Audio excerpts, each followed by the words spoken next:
In 1981, George Lucas and Steven Spielberg teamed up to put together the surprise box office hit of the year. Raiders of the Lost Ark thrilled audiences. It solidified Harrison Ford as a top leading man, resurrected Spielberg as a director, and perhaps less positively locked in Lucas as the untouchable, unquestionable magnate who brought us the Star Wars prequels. We're a little too old to have a proper drinking contest like Marion in Nepal, but we got some sipping bourbon. So pour yourself a glass, dream about becoming a dashing grave robber, and join us for episode 25 of Toasting the Classics, Raiders of the Lost Ark.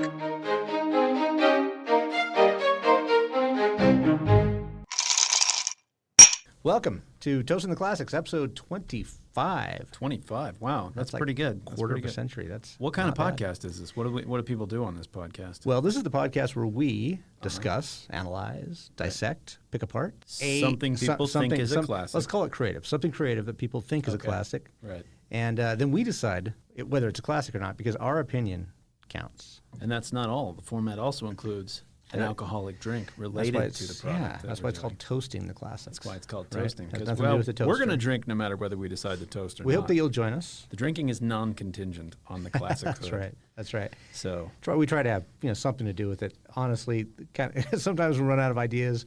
We have to kind of wing it. But anyway, my name's Clint Lanier. Dave McArthur. Welcome to Toasting the Classics. And today we are analyzing, picking apart, dissecting I wanted to ask you a question before we get started. Okay. Though. So you're a professor. I am a professor. In my impression, and this is what I think the life of a professor is like, how often do your female students paint love you on their eyelids? They used to do it a lot more often.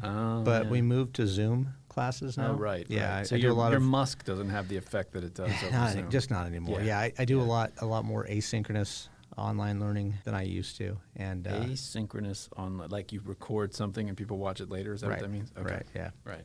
So those words are way too bad. Please. Do that a lot. That doesn't happen a lot. I get nobody slides into my DMs. Oh. None of that kind of stuff anymore. Oh well. Actually, ever. There's a Rate My Professors website out there. Are you familiar with that? There's a ratemyprofessors.com. Right. And is there really, like, in their hotness? No, well, it's supposed to be like, I guess. Is it like hot or not for professors? It could be, okay. Actually. I had one that I worked with. As a historical footnote, Hot or Not was a website. Right. Thousands of years ago. I had one that I worked with and at a different school. I happened to look her up because one of my students said, you should look up her. And people kept calling her Cougar. Oh.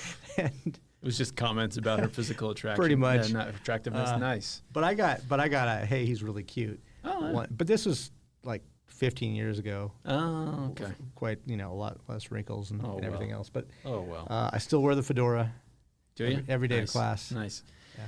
Do you think Harrison Ford's more handsome with the glasses or without? I think it's like Clark Kent. I mean, Clark it really Kent. Is. Yeah.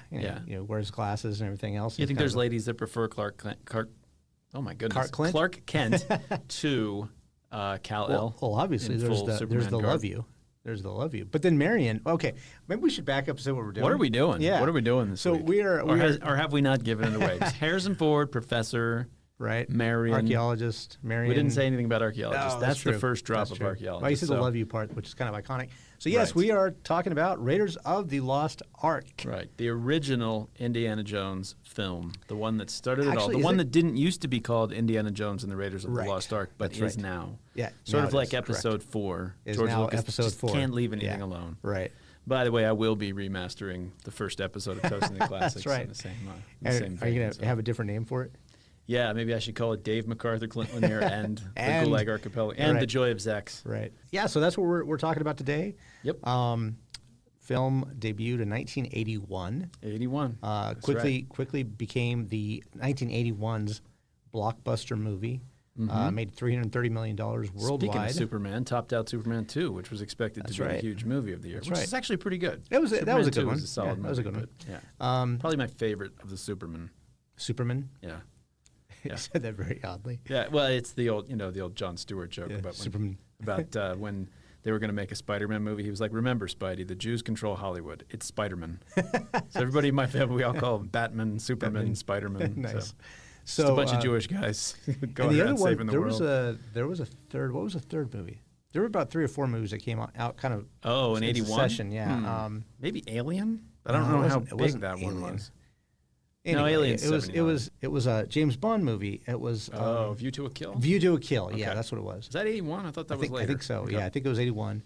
And but Superman 2 was supposed to be the one to. Right. And so what happened is this came out a week before Superman 2. Obviously, this one, Raiders of the Lost Ark, claimed the box office. Yeah. Fell to like number 3 the second week. Right. After Superman 2 and James Bond, and then I think climbed back up and then never looked back. And it was like first. From then on. It's still the leggiest movie of all time.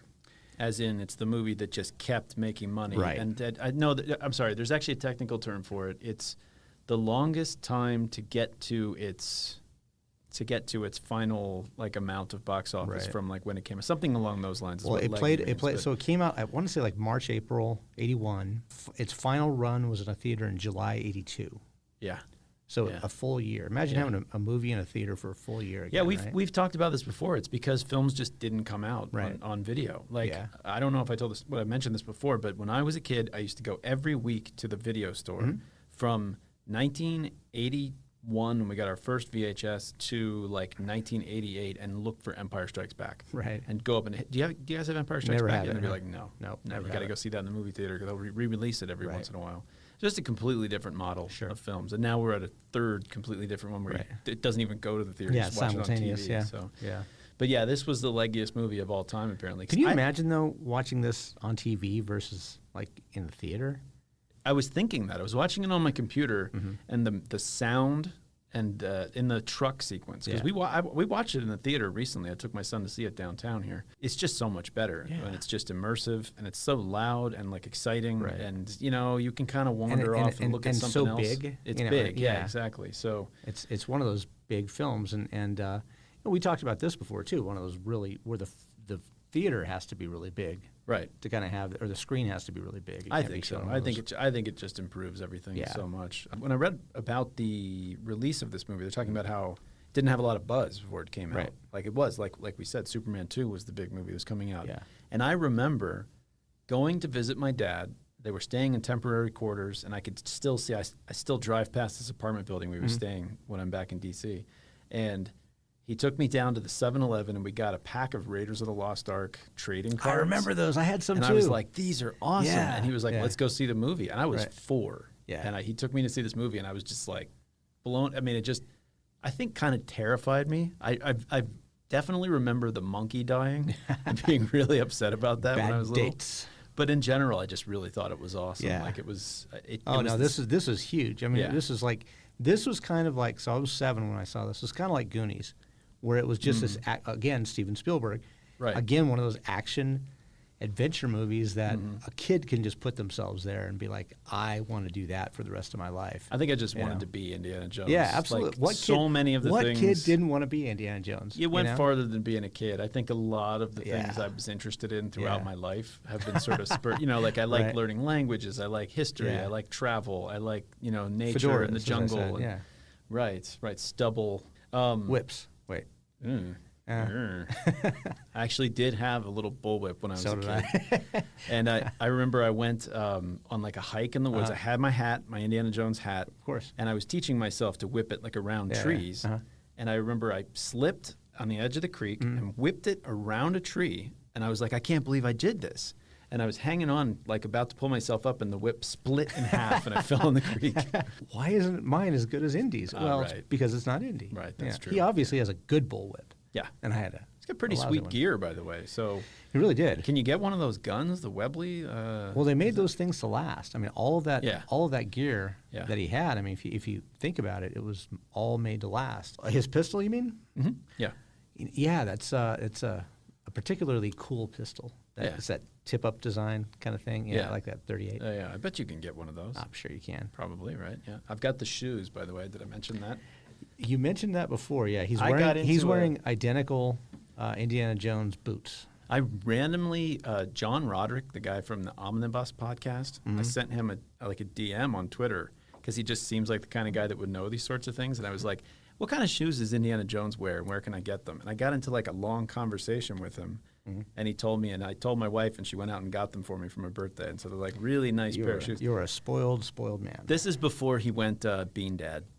Did you hear that whole story? He his daughter was trying to open a tin of beans. I did. Yeah, I did. This was hear like that. I literally was talking to him on Twitter Yeah. 2 days before that happened. Yeah, people gave him a real And hard time. I jumped in and tried to support him, and I was like, oh my god, like I might have just probably added gasoline onto the fire. Like I it was- totally support him. He's like, come on, do it yourself. I mean, he was just kidding. Honestly, I think it's just a bit. I don't think he really treats his kid that way. But well, and and to think that he would never feed his kid. right. You know. I mean, there were people on there saying that no kid should ever go more than an hour without eating. I'm like, oh, what are you talking about there? But anyway, I got shoes out of the deal, so it's pretty cool. So So you got something. It all worked out in the end. yeah, definitely. So How'd you watch the movie? DVD streaming? Like, did you go to the movie theater back in 1981? Did you take your time machine? Time machine back.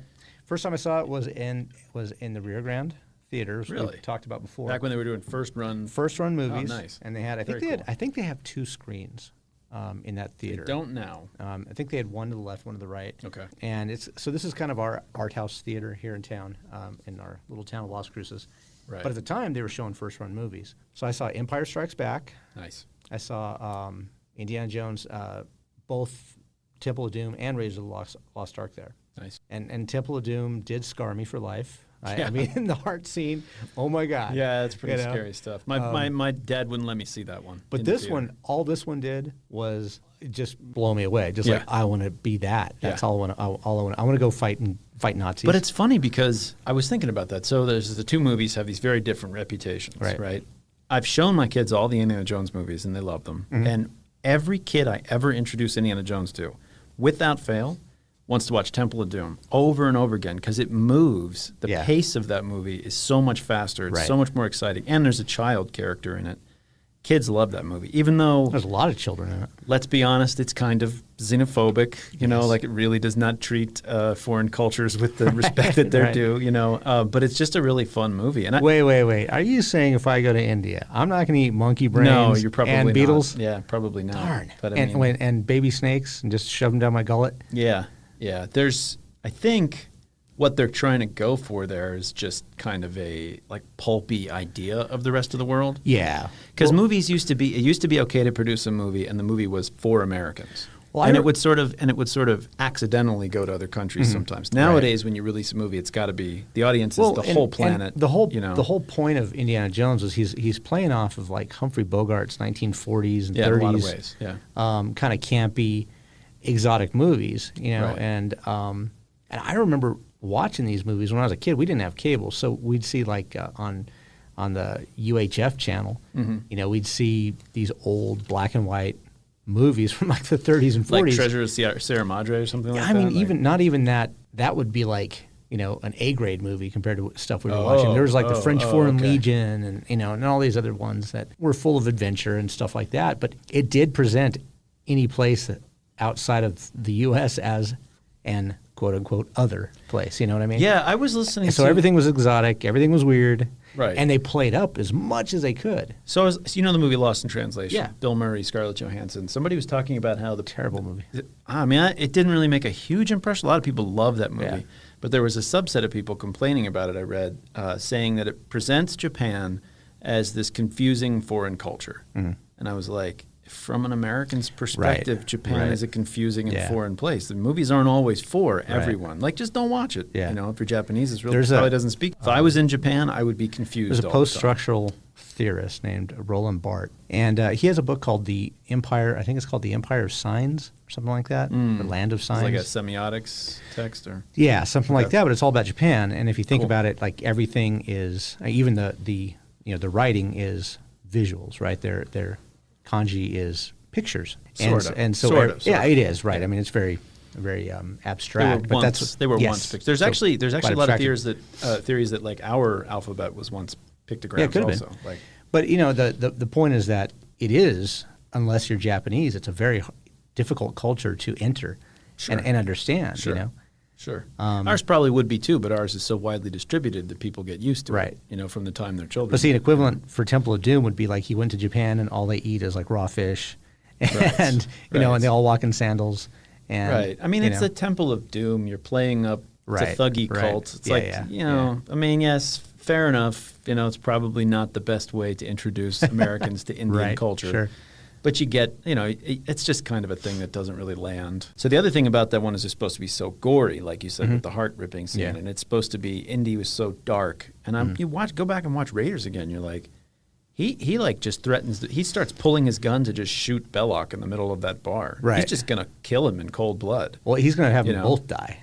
Right. Remember? He's like, we're both going to die. We're both going to shoot each other. And there's a part where somebody's head explodes and another person's face melts, and pretty darn gory. But he didn't do that. No, I'm saying Indy is dark. Yeah. Indy is very dark. Oh, in I see what you're Raiders, saying. And it's a pretty darn gory movie. Yeah. So I don't really see a whole lot of difference between the two Right. films.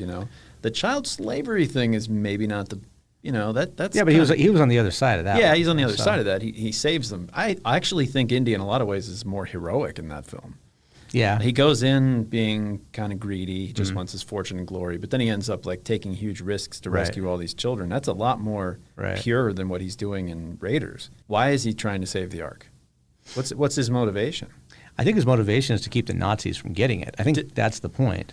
That's what we want as we're watching it. But is that what Indiana Jones is doing? Well, I mean, or does he just really want to get I a see. hold No, of that's this, a good point because this artifact? you're absolutely right. We're worried that the Nazis are going to have the Ark in front of their army. There's and a be scene. invincible. There's a scene when who's the museum director? His friend. Denham Elliott's character, Marcus. Marcus, yeah. Brody. Marcus Mr. Brody. Marcus Brody, Yeah. sir. Yeah, when Marcus is telling him that he's going on it, Right.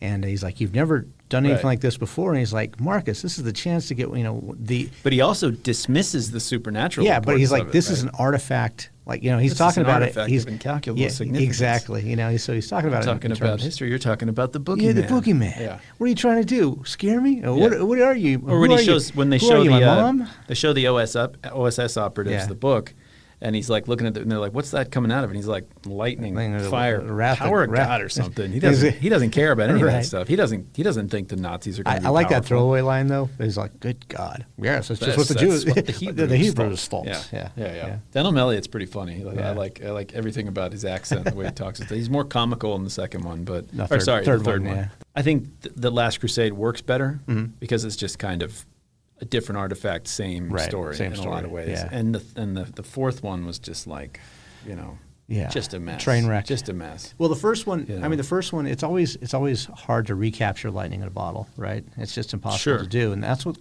the first one was. I mean, think about Lucas, the success he had Right. from like 75 to like 85, right? He had the Star Wars trilogy, Right. and then he had the Indiana Jones trilogy, Right. both that he made. I mean, those were totally his property. Did you read through the creative Yeah. process for this film? I did. It was really complicated. Every idea George Lucas had was a terrible It was a idea. terrible idea. And he had a great idea for the basic do you concept. want of to tell series. the audience the I mean, original which one? the I original mean- name of the movie? Oh no, I don't know that. The actually. Adventures. The Adventures Oh, of Indiana Smith. Yeah. See, that The- sounded terrible. Yeah. Marion was supposed to have been 11 years old when Yes. they had an affair. Right. Indiana Jones was a drunken gambler. Yes. It was just, none of those were good ideas. Yeah. Literally having Kaufman and Spielberg and Right. and Lawrence Kasdan sitting there saying, no, don't do that. But by the time of like Indiana Jones 4, like the prequel trilogy, you can't tell George Lucas no. Ugh. You're fired. You tell George Yeah. Lucas no, you're fired. Right. And you can see in the prequels, he's still doing the things he's good at. The basic concepts and a lot of the ideas are really good. You just needed somebody that understood tell what him anyone no. would want to watch. Well, you needed You know. you needed peers, and Right. he didn't have any peers No, he at that didn't have any point. peers, yeah. But the weird thing about Spielberg, did you read about where Spielberg was in his career? yeah, he When was on a downhill. He was like done. Yeah. Like, people thought he was like a wonderkind that was well, like done. 1941 was over budget and it was a Right. flop. And Because he had Jaws. he had Jaws. previously. Right. And maybe Close Encounters I was think in Close the 70s. Encounters, yeah, I think Close And then Encounters. did 1941. It was a big flop. Apparently that was just too much. Like people were almost done with him because he didn't have that much of a track the studios record. were because they Yeah. didn't want him to direct it. Right. And Lucas was emphatic, like, no, he's directing it. I'd always known that they were really good friends. They both went to USC and all that other stuff, and, Yeah. and they met film school and stuff with Francis Ford Coppola. Like that. Oh, they all knew each other? Yeah, the three of them were like best buds. I think Coppola actually worked on the THX. Was it 1030? What's the THX 1138. 1138. Yeah, Coppola worked on that. But So speaking of friendship and conviviality, yeah, I think we should have a drink on this show. I think you're right. And So what we're doing for the show tonight is we're going to set up shot glasses in the middle of the table. That's right. And we're just going to keep drinking them until one of us falls over on the ground, right? That's right. That's exactly what we're doing. Yeah. So I'm going to shout some indistinguishable Pastore. Nepalese. I actually literally know how to say, like, wait a second in Nepalese if I'm ever there because I've watched Indiana Jones a thousand times. Did you ever notice how there's lots of German in this movie, right? There is, yes. I learned a lot of German from this movie, but every time a German speaks, they're like super intense. Yes. Nobody ever says anything calmly. It's always like, schnell, schnell. You know, like, what we're going to do, in all seriousness, is we're just going to drink whiskey, no ice, totally neat, because I figure if Marion can do it, we can do it. Right. Also, because I did not get your text messages telling me to bring in ice on the way over here. So you just had to spoil it. I was trying to make us look good. Yeah. No. And I just went for some simple American whiskey. This is Evan Williams' second best-selling whiskey in America. It's super inexpensive. It's like $12 or $13 a bottle. That's not very expensive. Not very expensive at all. No. It's aged 4 years. It's actual bourbon. It is made in. Are we going to be okay? Like, is this going to leave us with a bad taste in our mouth afterwards? Are we going to be? Well, if you don't like bourbon, I guess it would be. I do. Bad. I love bourbon. I was just saying you're playing up the cheapness and the. No, I'm playing up the value. Oh, okay. Yeah, this is an extremely good value for your money. I see what you're saying. If you're gonna buy bourbon to mix, what's the proof on it? It smells strong. Is it higher than 83, 84? So a tiny bit higher, but not 86. A little bit, but not enough to smell, I don't think. But for some reason, I smell the alcohol. Well, I think Maker's mark is like 90 or something like that. So, but this is higher than like Jim Beam White, which is 80. Most spirits in the U.S. are like 80.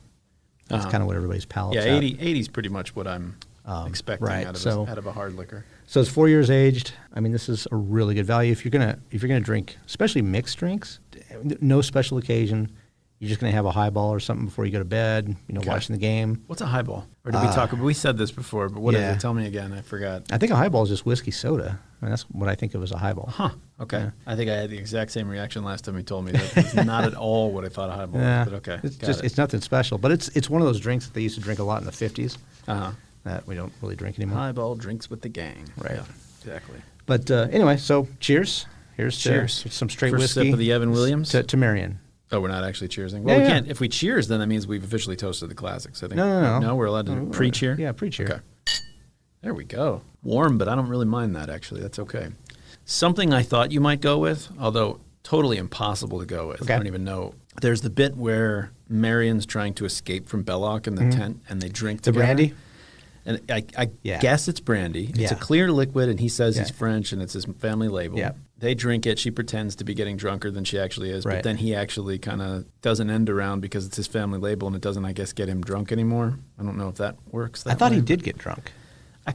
I've never been able to 100% figure it out, but he's like, it's my family label, and I think he's just kind of just as sober as she is. Like they're both. Well, but they're laughing though, and she's like. But I think they're both playing up how drunk they are. I think they both are basically able to hold their. Well, liquor apparently well. They were like in the original before that was. Yeah, cut, they actually like were into each other. Yeah, they're kind of like mutual attraction type of thing. Right. And he's a good-looking guy too. I mean, he's cool. He's like you could see he's like a cool, like distinguished, like.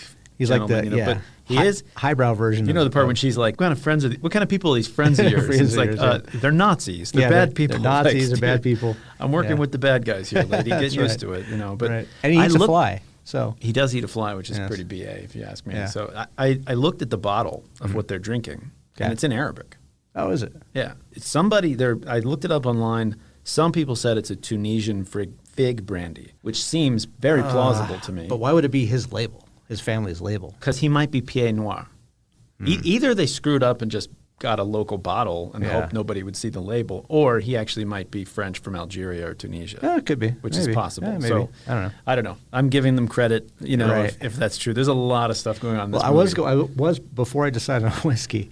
See, normally what I try to do is I try to find something kind of obscure in the movie, and like you did with the Flaming Dr. Pepper. Sure. And it is nowhere in the book, but it kind of goes with it. It's fun. I couldn't do that. I could not find a mixed drink. So I was like, okay, what do they drink in Nepal?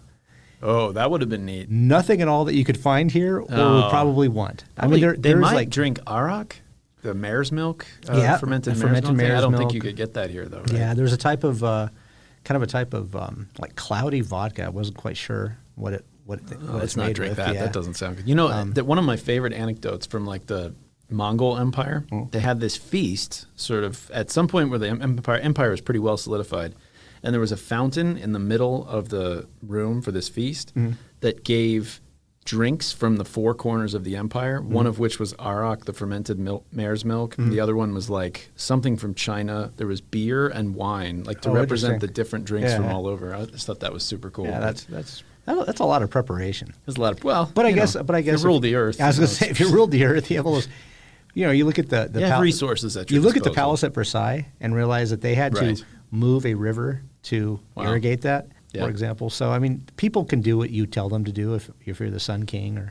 But I really like the backstory of this movie. Backstory, like how it got made? Yeah, all of it. All the pre-production stuff, right? So makes it seem pretty unlikely, doesn't it? Right. So, like we said, the title, The Adventures of Indiana Smith, who was a drunk gambler. And he was an adventurer. He wasn't necessarily an archaeologist. He was a grave robber. Well, that shows because he's not an archaeologist. Right. He's a guy who knows a lot about history, and he has a professorship, but he does not do anything that an archaeologist would do, even in 1936. Right. Well, archaeologists would not have just like taken the thing and ran away with it. Like this is not how archaeology works. Like, well, they would have if people were chasing after him and stuff. Plausibly, I guess. But I mean, if he knew that somebody else, if he knew a grave robber was coming, there was proper archaeology. That's sort of how I square it. I imagine he knew Belloc was coming after the idol, and so he was trying to take it before Belloc would really take it and sell it. And he was always trying to put it in a museum. Right. He would steal it from somewhere. Yeah. He wouldn't take any pictures of where it came from, wouldn't investigate the site at all. Right. He would steal it, but then he'd put it in a museum. Of course, Marcus paid him for his pieces for the museum, so it's like... I don't think archaeology has like almost ever worked. It's kind of circular, if you think about it. So the original guy was a grave robber. And what do you think about the original casting for Indiana Jones? Well, there was a whole bunch of people that were considered, but they actually... Tom Selleck was the guy that was going to do it. Yeah. I mean, that just sounds terrible to me. I think Harrison Ford, like I said, when Harrison Ford puts on the glasses and goes into the classroom, like Tom Selleck was like a heartthrob. Harrison Ford's a good-looking dude. He's a movie star, but like... He's an average Joe-looking guy, He's kind of an average Joe-looking guy. He's not. Obviously, he's much more attractive than you and I as he walks down the street. Speak for yourself. Than just me. Thank you. Me, right. Yeah, thanks. As he walks down the street. But Tom Selleck was like, there was a freaking centerfold of him and stuff. Or is that Burt Reynolds? Burt Reynolds was Burt Reynolds is the guy I'm thinking of. Sorry. But I get the two of them mixed up because of the mustache. The mustache, But no, Tom Selleck was. I mean, he was a really good-looking guy. But I could... That one I could kind of see. I could almost see that one. I know it's always hard. Just too much. It's always hard to say that. It's always hard to say that. But I mean, it'd be like just like Christopher Walken as Han Solo would have been good. Christopher Walken. Okay, yeah, I've heard that, but she's too much for you, old man. Made the Kessel Run. It's like the second girl in Temple of Doom. I don't like her as much as Marion. Yeah, she's just too much. She just looks like a bimbo starlet, which is her character, but it's just she does a lot of screaming. She does a lot of screaming. She's just kind of lame, Marion's better for this movie because she's tough. Marion's cool. And she punches people. And Marion's my kind of gal. Yeah, that's so she's got a good head on her shoulders. She's smart, so it's the whole thing where she was supposed to be like a child when they were dating was creepy. Well, they reference it in the film. She says, "I was a child. It was wrong," and but it was like. Yeah, but not really. Well, they took it from 11 but not literally a from child. From 11, right? And then Spielberg's like, I think she needs to be older to like 15 or 16. So, which is still... And you know what? Well, I didn't even realize she was supposed to be that Not only was he... I never thought she was supposed to be that Not only was he a grave robber, he was a cradle robber. Yes, that's true. That's true. He's the worst archaeologist in the world. But, it's funny because they do that in Star Wars. George Lucas does the same darn thing in the prequels. Why the heck is Natalie Portman? Oh, yeah. Why does she get together with the little boy from the first movie and the second one? I mean, yes, he grows up, but then they're the same age. It doesn't make any sense. It doesn't make any sense at all. But anyway. Well, Princess Leia is also I think she was 17, Carrie Fisher, when she made that movie. She might have been, yeah. So I really like that bar sequence in Nepal. Yes. I like that bit. I just could watch it over and over again. Right. It's just really well choreographed. The whole thing? Like the fight scene too? Just from the second he walks in the door and she throws the shot glass on the ground, she's like, Indiana Jones. That's just so well done. His silhouette in the door and everything. Like every part of that sequence for the next 15 minutes. It's just so freaking romantic. Right? I mean, the whole thing is romantic. It's just cool. It's playing on, you said the Humphrey Bogart thing. Yeah. It's like the girl from your past, Casablanca, showing up and stuff like that. So it's just really well done. It's great old movie style movie making, and it's just That fight sequence is terrific. The sound editing, every gunshot, every punch is you know, like, it really, you know, like it's just great. Absolutely. You know, like so that's one of the funnest fight scenes. Though. I Everything think so. from like I think so, yeah. where he's whiskey, and hits him with a bottle, and then the shoot them both. Shoots them. And they're Shoots like, them what? both. They're like, huh? What is going on there? Why does that guy continue to fight Indiana Jones after that? I don't know. He must be like a random hired thug. Is that the local. guy with the? So that guy. That's the guy with the illegal firearm. He has an illegal firearm. Don't you remember that? His arm is literally on fire, and he's swinging it. You'd better not cut that out. Yes. Our listeners are rolling on the ground laughing right now. That's probably true. That's why they subscribe. To So the that show. actor is actually, and this is part of. This is an early surprise, and I can ruin it because I have like 3 things that surprise me about this movie. That's the same actor that plays the mechanic. Yeah, the boxer, the German, the big boxing German, Yep. who's also the same actor from Temple of Doom Right. that gets squished by the rock crusher. Right. Who's also the same actor who plays General Kale in Willow. I didn't know that part. It's all the same guy. And General Kale is named after one of the like most vicious critics of this movie. I did not know that. That was another big surprise for me. I didn't know that. It's still not my biggest surprise of the movie, but well, can I? If we're talking about the 2 character thing, the 2 character actors, can I spoil the other one, or is that going to be? No, because that's my biggest surprise. Okay, all right, that was the one that caught me completely by surprise. We're gonna leave that aside. Right. Yeah, that whole fight scene was fantastic. You know the guy she's having the drinking contest with? This is another minor surprise. Okay. That's an Australian. Is it? Yeah, the character was Australian. My whole life, I just thought they poorly cast a big white dude as being a Nepalese Sherpa. Okay. But it's supposed to be an Australian climber she's having the drinking contest I didn't with. know that. And I've always wondered, I'm always like, that guy does not look Nepalese at all. Of course, there's the one guy who's got the fake Asian eyes. Yeah. Do you remember that? Yeah. Why did they do that in movies? But why would a climber be like a 300-pound brute? Because the dude is a big fat guy. Yeah, he's a great big dude, yeah. I don't know. How would that be a climber? I don't know. I don't know, but that's what it said. The Australian climber is how he's billed. Yeah. And I was looking at that, I was like, oh. So some facts about this movie that I thought were really cool. Okay. Made for $20 million. You could not make that movie for $20 million today. You can't make anything for $20 million. Shot in 73 days, less than 3 months, just over 2 months. Shot in 3 locations. So Hawaii for all of the jungle stuff. Was it Tunisia for all the desert stuff? I think so, yeah. Same as Star Wars. Star Wars was also. So one of the canyon he's in. Yeah. With the Yeah. RPG, which by the way there were no RPGs in. That's the canyon 1936. that That's the canyon R2D2 Right. gets lost in by Right, himself, yeah. and the Jawas come after him. Yeah. And then the other one was France. They shot somewhere in France for the U-boat scene where the U-boat comes up to the other boat. That was shot. Oh, interesting. You Somewhere could see in the shore in the France. background. It was the first time I ever noticed that. No, in this movie. Spain. I'm sorry, Spain. Not France. okay. Spain. They actually had a U-boat dock, like left over from World War II, and that's where that whole scene where they go up to the dock and stuff. That's where all that shot. Ah, okay. Is a leftover World War II. It's hard to believe the Germans didn't win World War II when 5 years before the war, they had already conquered North Africa and owned sub bases all over Greece and things like that. It's really pretty amazing because none of that's true. I know. It would not have any capacity to have a in U-boat base. 1937. In 1936, Yes, this movie takes place. 36, There's yeah. no way. That doesn't make any sense. Where is that sub base? Just don't know. in Greece? Yeah, They had to but somewhere. conquer Greece during the anyway, but Well, maybe it was a secret one. I mean, it would have to be awfully secret for nobody to notice. maybe they're expanding into the Marvel universe. In fact, I have issue number 1 of Raiders of the Lost Ark in 1981. You should probably sell that.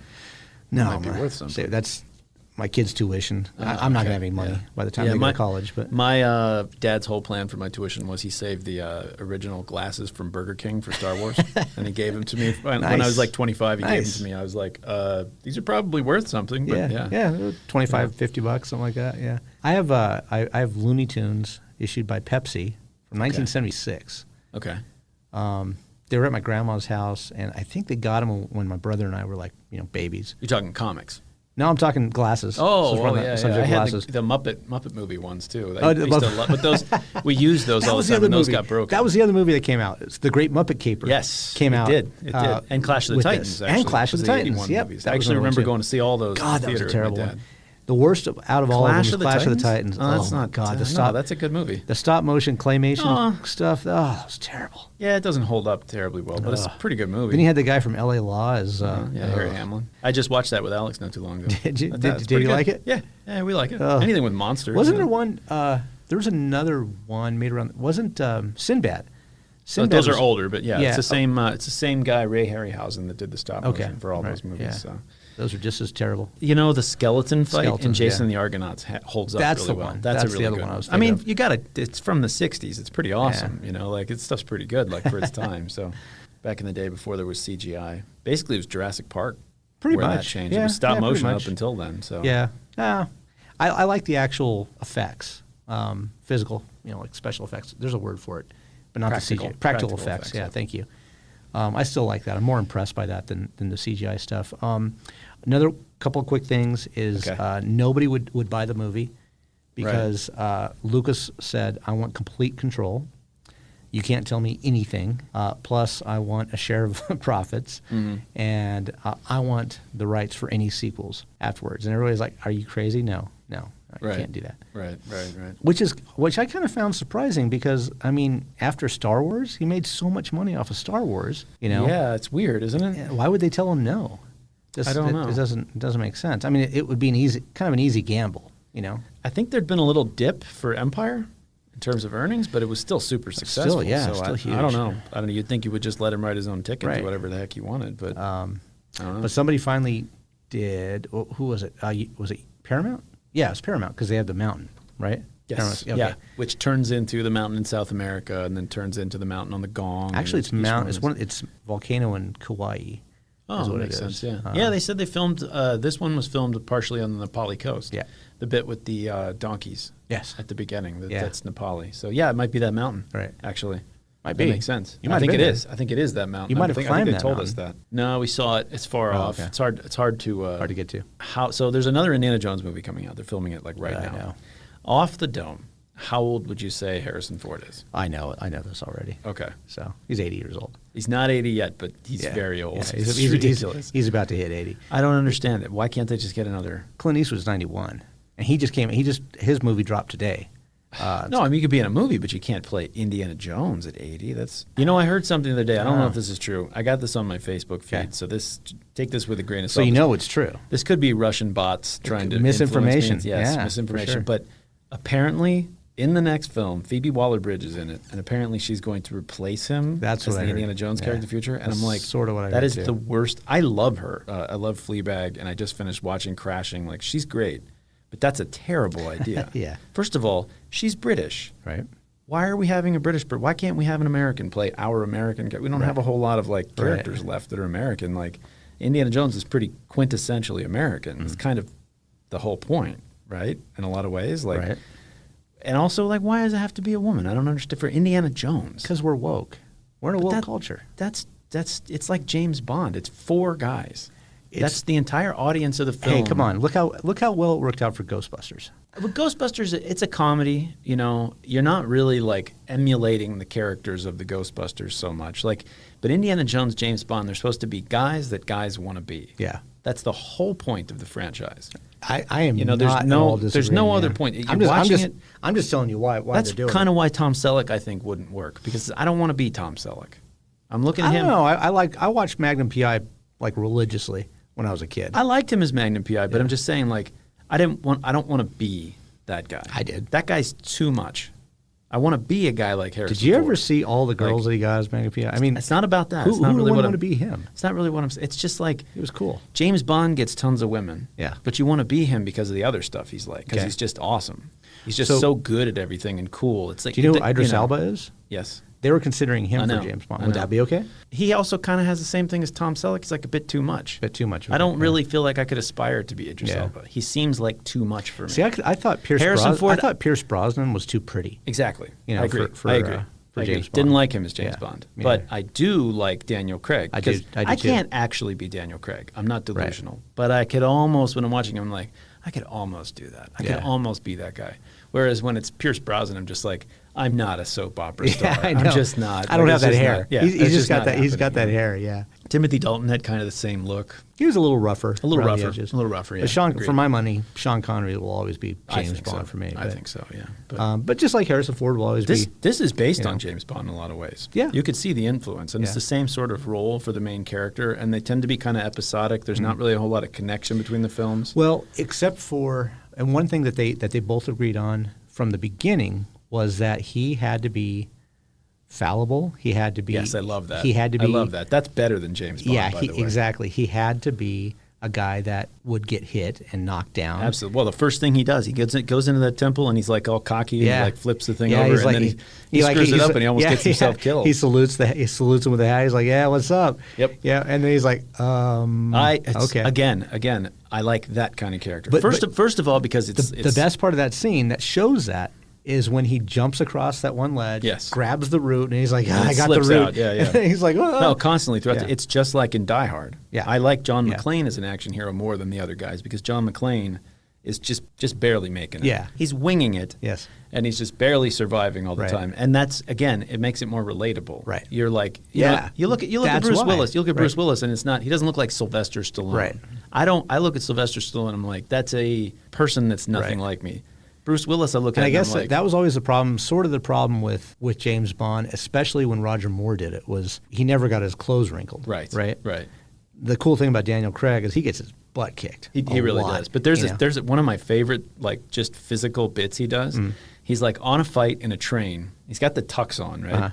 And he's on a fight on top of a train, gets in this big fight and gets fought and stuff. He kind of gets hit a bunch of times, and he's like walking away from the fight, and he like adjusts his tie. Yeah. He does this little move of like adjusting his tie to make sure and like getting his cuff just right. He is English. I love that. Like that's cool. Yeah, that's a cool move. But Indy's kind of the same thing. He's kind of just barely making it. I like that. The character's more relatable. It's more interesting to watch somebody almost lose. Yeah, you know? yeah. The bit where he's on the truck, and it's like he deals pretty well with the regular German guys, but the sergeant kind of messes him up. Messes him up, and then when he finally like beats that guy, yeah, that's pretty. That's pretty satisfying. Yeah, I don't know how you are sitting driving a truck and throw someone through the windshield with one arm. Well, that you've just been shot in. Well, you do it because you slam his head into the dashboard about 5 times and then throw him. Right. And by then he's kind of a limp. I don't know if you've ever tried to pick up a limp human being. They're pretty heavy. You cannot throw one with one arm. Maybe he just had momentum. I don't know. I don't know. It's a little hard. But that was pretty satisfying when he. It's very satisfying. Smashing his face into the thing, and then, that's pretty good. Yeah. And that German truck is a real piece of junk, by the way. Yeah, that Mercedes. Everything's like falling off of it. Like the door falls off of it. They're hanging on the grill, and it's falling apart. Was there a favorite scene in this movie for you? Truck scene's pretty good. Yeah. The truck sequence is pretty good. I went to see it with Alex down in Rio Grande, and there's a sort of slower part after they get the Ark, and I could tell he was starting to fidget a little bit. And I looked at him, I was like, hey, buddy, like, relax. The next 20 minutes is literally just him kicking Nazi ass. Right. Like, he does not stop. And he was like, okay. And then they were on the truck, and I was like, what do you think? He's like, this is awesome. Like, this part's really good. I've always thought the ending is kind of anticlimactic. Yeah. I mean, it's not. It's a climax because it's got this big special effects thing that happens. Right. But, like, Indiana Jones is totally sidelined. That's kind of the point about is he a grave robber or is he an archaeologist? I mean, I don't know. I mean, he whatever happened was totally out of his hands. If that hadn't happened, he would have been killed eventually. You'd think somebody would just drop him in the ocean somewhere. Pretty much. I really like the sneaky kind of archaeology stuff, like the Well of Souls scene, like all of those scenes where they're. You mean the map room scene? No, the Well of Souls. Yeah, sure. Like that whole bit. One of my favorite lines of the movie, and it's so simple, but it makes me laugh every time I watch the movie and every time I think about it, is when he's standing there and Belloq's looking down at him, and he's like, who knows? Perhaps in 1,000 years, even you will be worth something. And he goes, you son of a bitch. I love that. That gets me every time I watch it. It's just delivered perfectly. Right. I wanted to, you know what I wanted to talk about? And this is kind of a weird question. So this film, probably the primary artifact of Judaism. Okay. Right? Second film, very powerful artifact of Hinduism. Mm-hmm. Third film, very powerful artifact of Christianity. Yeah. And the fourth one is like New Age people. You know, the fourth one never happened. Let's just say. But I've noticed that they've left out one of the world's major religions, and I feel like they're never going to do anything about this religion. I mean, am I wrong? Do you think the MacGuffin for Indy 5 will be something from Islam? Because I really don't think so. Well, I don't know what it would be. The problem is you can't. Islam itself forbids. Right? Well, there's the Kaaba. There's the rock. Okay. That's holy, which is, people say that. They're like, oh, we forbid any other gods. And it's like, well, you have angels, and you have jinn, and you have things like, there are other beings, so you're not entirely monotheistic. But you can't depict things, though. Depends on your interpretation. Different places. Yeah. Persians traditionally would actually draw Muhammad even. So it's kind of like Christianity. There's different regions. Well, I that think different things, though, so. if you, I mean, look what But happened. yeah, you're right. Generally speaking, that's true. What was the name of that French satire magazine? Oh yeah, Charlie Hebdo. Charlie Hebdo. Yeah, I mean, look what happened to them, right?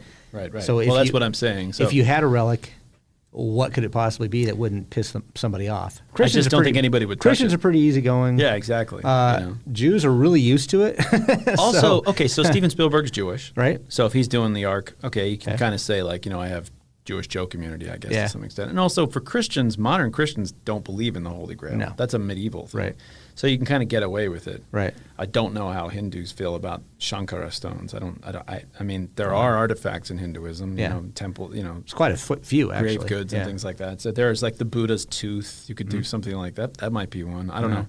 There's a bunch of stuff that's been done in sort of like the expanded universe of Indiana Jones Right. novels and things like that and video games. And Yeah. I always thought Atlantis would be really good. Yeah, that'd I be always kind of thought they were going that'd to be do a fun- that. But then that they did would've the been fun. Disney film, Yeah. the Disney Atlantis, which was like almost exactly what I would have wanted out of an Indiana Jones. So the Atlantis animated, film. the animated, The animated film, one, which yeah. wasn't bad. No, it was quite I good, think Michael actually. J. Fox voiced that one or something like that. I think that's it. Yeah, I actually like that one quite a bit. It was good. I was liked just it a lot. thinking that they tried the Mummy franchise.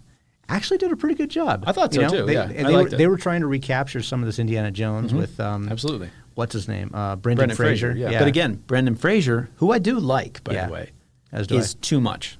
you think so? He's too much of like a hunk. Yeah. To be Indiana Jones. Not for me. anymore. I don't. Well, yeah. Now he's more like a I always liked him, yeah. but he's just kind of like a pretty boy a little bit, and Yeah. I don't relate to him as much as I do to somebody to Right. Harrison Ford. And I need somebody a little more A little bit accessible more or Joe something. Blow kind of guy, right? Yeah, and I think that's kind of what they were going for with this movie. Like, although, like I said, Harrison Ford in actuality is a movie star, Right. and like famously, Han Solo is like got a lot of charisma and stuff like that. He's So not he like had been in. some I don't have schmuck. IMDb in front of me, but I think by the time this movie came out, let's see, he'd been in American Graffiti. American Graffiti, right, and then had sort of not worked since Well, then. no, He was working as like a carpenter He when they had discovered Star him. Wars 1 and 2. But they discovered him on the set of Star Wars, Right. working as a carpenter. But to be he Han also Solo. had Force 1 Force from Navarone, 10 or Force 10 from Navarone, I think, something like that. Yeah. When was that made? I think that's after. Was it after Star think so. Wars? I think so. Because thought I think that he was- basically did American Graffiti and then didn't do anything until Star Wars. Okay. But there's only like 2 or 3 years between the two. It's not that big of yeah. a difference. But Star Well, Wars and he was his working big for break. Lucas again. So Right, Lucas right, got him on as a right. carpenter. I think he was building sets or Uh-huh. something. Yep. Yeah. Yep. And then he just tried out for Han Solo, and they were like, "This is it." Which I is think like, I think they just had him stand in one Yeah, day. I think so. And they're like, "You're actually pretty good at this." yeah, You know. yeah. He's perfect in that. I mean, Yeah. he's like, absolutely that.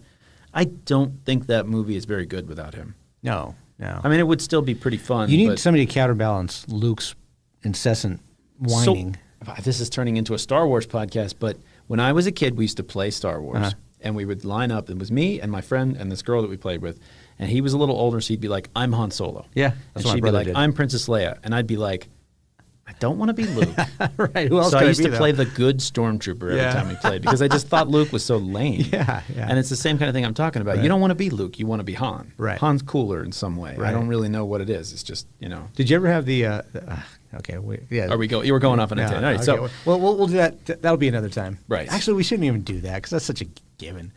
But Star Wars? Yeah. It's not really worth doing. For- If we talked about one of the prequels We're or something. both might be we're both interesting. complete nerds. But Yes, exactly. What else? What else? You get this whole list. So it of was things. Alfred Molina's first film. Yeah.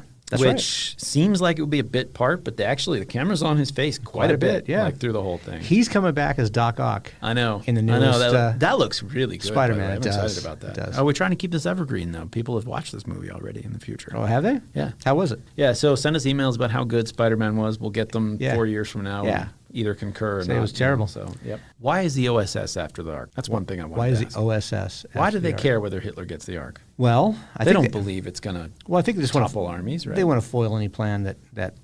Just anything he did? Of course. Or do you think it would be like a big morale boost? No, I think it actually would have a negative morale effect on the enemies of the Nazis if they No, had the Ark. I think if you put yourself into the office of the OSS, right? Right. And you're like the director of the OSS, and somebody comes up and says, "Hey, we just found out that Hitler's trying to find this thing in the desert, and okay, what is it? Well, it's the Ark of the Covenant. Oh, well, what does it do? Well, according to this guy, according to the Bible, wait, we're talking about that ark? Yeah, like Yeah. Hitler really believes Didn't you in guys go to Sunday school? it. Yeah, right. Hitler really believes in it. And, well, what do you guys think? I have no idea, but this guy believes in it. Who? This guy. Okay, well, how much will it cost? A plane ticket for him? Right. Not Okay. very much. Yeah. All Not right. much. Not Send much. him. Why not? I mean, he doesn't like have official papers from them, and he doesn't have like. Well, he I does, believe the Oh, he- United States Army did spend resources getting art back. No, from they the did, Nazis, yeah. right? Yeah. During the war, like the Monuments Men and stuff Yeah, like the that. Like, Monuments that Men, actually right. happened. So apparently they That thought did. it was worth some. No, I'm just effort. saying like they didn't have to do much to send Indiana Jones. No, it's pretty easy, you know, right? to- Yeah. to He's halfway pretty much across. expendable as far as Exactly. the USS is Yeah, concerned. yeah. It's like, well, we don't believe it, but might as well. But then why did they decide to hang on to it? Why don't they let it be in a museum? Because they found out it was real. Did they? Yeah, well, they did. Okay. That's the other thing I wondered is why doesn't Belloc know? Belloc believes in it. Mm-hmm. He believes that the Ark is a radio for talking to God, right? Right. He's read the Bible. Yeah. He knows what happens if you're not a priest of Levi and you go into the Holy of Holies and get near the Well, Ark. he's dressed like one too, though. He's dressed like them, but Yeah. he's not of the blood. You have to be of the blood of the Yeah, of the of course. of the priest of, Of Levi course. in order to go in there. He knows better. Yeah. What's he doing? I think it's the same reason that at the end of the Holy Grail, that what's her name, Anna or whatever, goes for the Elsa. Elsa, Dr. yeah. Elsa Schneider. Elsa Schneider goes for the Grail. He's like, don't step across that seal. Don't step. And Oh. Elsa, give me the Grail, honey. Right. Everything else, and she's like, She I tries can to reach reach it. it. I can Yeah. reach it. And she just has to. He just has to see what's in there, because he's obsessed with it, and he even says that So he kind of knows what he's probably killing himself. Essentially, he's got to figure. or he doesn't know. He just wants to He find out. does his best. He says the right words. Yeah. He wears the. But I can tell you right now, and I'm not a Bible scholar. Yeah. He's a dead man if he goes anywhere near it. Not even Right. open it. Yeah. But anywhere in the room where the Right. ark is kept, you're dead. It happens in the So Bible. that sequence, that whole sequence, in the script, did you read what it said in the script? No. So the whole sequence with the angels and the lightning and all that stuff, the script says all hell breaks loose. and then they had 3 special effects directors or whatever, and they said, okay, you guys come up with something. All the stuff they came up with, it's amazing. So there's that part where the angel, the cherub like turns into the Sure. It turns into like one of Death the or things from something like that? Poltergeist or something. Yeah. So that was George Lucas's receptionist. Really? Like Yeah. the angel was. Yeah, the angel Oh was. yeah. Okay. And it was filmed in reverse to make it look kind of weird, and then they superimpose, like slowly do this fade thing. It was like the way they came up with a lot of stuff. A lot of that was shot like in the water. That's weird. Well, like the spirit things were like forms in water that they were just kind of like. Yeah. Okay. going around, I can see that. That's what gave them like the spirit quality or something like that. You know what's something I noticed for the first time? You mentioned the Well of Souls. So Yeah. you know how they get out. He breaks down the wall and they kind of climb Yeah. out of the door. They do like it's a close up as they get out, and then they show them far away. And I was looking at it, and there's a dude laying there. There's a body next to them as they're coming out of the Well of I Souls. never noticed that. I never noticed that before in my life. I was looking, I was like, I bet they cut something there. Yeah, probably. And I right. looked and I read about it, and yeah, what it was is they come out the door, and there's a guy there who's just so shocked to see them coming out of he the Well of faints. Souls that he faints. Yeah, and they said- but and they they cut said- it because it just was the wrong tone for Yeah. the scene. But it was like I noticed it before I read that. I was like, what is Right. that guy doing I there? never like, know- There's just like a drunk guy? I Like- never noticed that. So I But never you're right, noticed that yeah. before, I remember yeah. reading that part though. Yeah, I noticed it, and then I read about it to confirm. So I thought that was pretty funny. There's also, in the classroom scene, after the eyelids thing, everybody's filing out of the classroom. That one dude with the apple. Well, yeah, I've seen that's pretty funny. But was that, like, what I is that guy noticed doing? that. But you could hear somebody go, he was off his game today. He must be all that travel. Never heard that before. Wow. I heard that. I was like, oh, well, that's kinda weird. weird, huh? I never really thought he seemed like off his game. I thought the whole point of that scene was that he was super cool. Right. All the girls are in love with him and stuff. Well, But- remember how he like kind of stutters a little Yeah, bit yeah. as he's trying to read. And Neo, new, Yeah. ITH. I do that all the Yeah, time. well, sure. I mean, you're at the. I just thought it was supposed you're to at the look board. human. And then Marcus walks in, interrupts his concentration. Are we at that time where we decide whether this is? Yeah, we are definitely at that time. So I picked a movie. Okay. Oh, we haven't done our biggest surprise. Oh, biggest surprise. Okay, so your big surprise was My biggest surprise. Okay, so there's 2 things left that are the possible biggest surprise. First of all, the idol in the South America scene. Okay. Right, the crazy little golden idol. yes. Okay. It's based on a real Aztec artifact, or maybe it's Chicha or somebody else, but It's at Dumbarton Oaks, which is a museum I've been to 100 times in D.C. Really? There's a museum of Mesoamerican and Byzantine art that's like off in northwest D.C., which is really, really nice, like super cool museum. But the artifact that Indiana Jones is based on is there. So the next time I'm in D.C., I'm like going out of my way to Dumbarton Oaks. Did you know that supposedly the eyes were supposed to follow him? I never noticed that. No, never noticed that. I'm going to have to watch it again and look at that part. Yeah, I never noticed that. That's weird. Yeah. So anyway, what actually was the biggest surprise to me is the dude at the beginning of the movie that pulls the gun on him, and he gets the whip out, hits him in the hand. Right. Gets his comeuppance by the tribes people. The Jovitos fill him with arrows and leave him dead. Yeah. That's the same actor that owns the monkey. How did we never notice that? I don't know how I didn't see that, but it's totally. I could see it. He has an eye patch and he has a beard. It's a little different, but it's totally the same actor. After I saw it, I was like, "Oh my god!" Yeah, it just blew me away. I was like, "Wow, that changes how I view those two scenes." How did they get away with that? Yeah. We just never noticed. And the German mechanic being the same guy as the Sherpas. But that one you can't different. see him very well. You can't really see him. So it's sort of the same thing. Each one of them, like one of the versions is super clean shaven. Yeah. So it's kind of hard to see they're the same person. You know. That was so cool. That really shocked me when I saw that in the IMDb list. I was like, okay. So what was your? Mine was the original name for the stupid movie. Oh, Indiana Smith. I've heard that before. Well, yeah. The Adventures of Indiana Smith. I mean, can you imagine? Terrible. Hey, what do you want to go see? Do you want to go see Superman or the Adventures of Indiana Smith? Yeah. And apparently there was a guy in another movie called Nevada Smith. That was Steve McQueen. Yeah, Steve McQueen, which I've never heard of. I've never heard that one either, but I wouldn't have confused. But it's just terrible. Yeah, that's a terrible name. So the writer came up with the idea of the Ark, and let's make the Ark the point of the story. Yeah. Raiders of the Lost Ark. Right. Oh, okay. So that was my big surprise. Okay, that's a good one. That's a good one. If you hadn't heard that before, I like that. So all right, so it's up to you. It's up to me. I mean, this is a movie I literally. Let me hold my breath. When I went to Jordan, when I was studying there, I was going through I ended up going through like temples and things like that. I had a buddy in Jordan named Salah that I used to hang out with, and I was like, this is the coolest thing that's ever happened to me. I can't believe I'm hanging out with this guy. Did you eat dates with that guy? No, but I wish I had. If I'd had the opportunity, I definitely would have. Did his kids call you Uncle Davey? Uncle Davey, come home. Uncle Davey, come home. When I was in Mexico one time, I was going into like a Mayan temple, and these big spiders are coming out of the rocks. I was just like, yes. It's just the happiest moments of my life have always been like emulating Indiana Jones. Like I never really was into pretending to be James Bond. Boulder was coming after you one time, and you're like, Indiana Jones is something I always was. Just everything about the guy was something I tried to do as a kid. Like there's no way I'm not going to toast it. It's so formative for me. It's maybe more formative than Star Wars, even though I'm probably a bigger Star Wars fan in a lot of ways. I don't know if we're doing this justice though, because you're not toasting this. You know, you're not taking this away and looking at this critically. You're toasting this based on nostalgia. You have to separate nostalgia from some extent. But okay, so if we're just going to analyze it like for its own sake. Sure. I mean, I'm just giving you a hard time. It was just it's worth saying because it's. I mean, I just have no chance of saying no, right? I mean, to me, this is a formative class. This is a formative text of my life. There's no way I'm going to say it's not a classic, but in general, it started a big franchise. I think I'm not the only person. So my dad used to tell this anecdote. He was watching this show, like an archaeology show, and the guy who's the American archaeologist is traveling to Egypt to go see all the temples and stuff like that, and he's got his Indiana Jones hat. Jeez. My dad's watching. He's like, God, that guy's such a dork. He wants to be Indiana Jones. He gets there to meet the Egyptian archaeologist. The guy walks out. He's got the same fedora, just like Indiana Jones, like both of them. You know, and it's just such a big deal, and it's like James Bond. It's just that's why I'm saying the whole Phoebe Waller-Bridge. As much as I really do like her, it's just not the right part for a woman. Unless you're going to change the series and just have a completely different thing, it's a thing guys want to be. Yeah, and that's okay.